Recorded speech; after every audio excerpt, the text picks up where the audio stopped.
Hi guys, good morning. May bago na naman product na nakita ko sa TikTok. Ito oh. Pangbalot to sa sa mga charger natin or headset.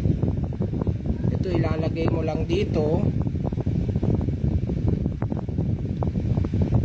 Yan, lalagay mo lang.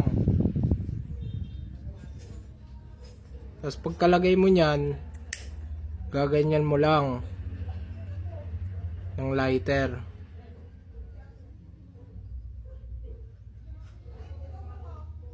Yan, para ito, ang purpose nito para tumibay yung charger, hindi masira kaagad.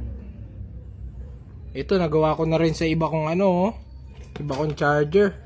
Ang ganda guys, para tumibay at tumagal. Ayan, nagawa ko rin dito sa ko.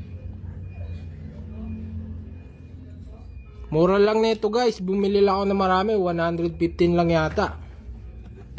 Bili na kayo guys.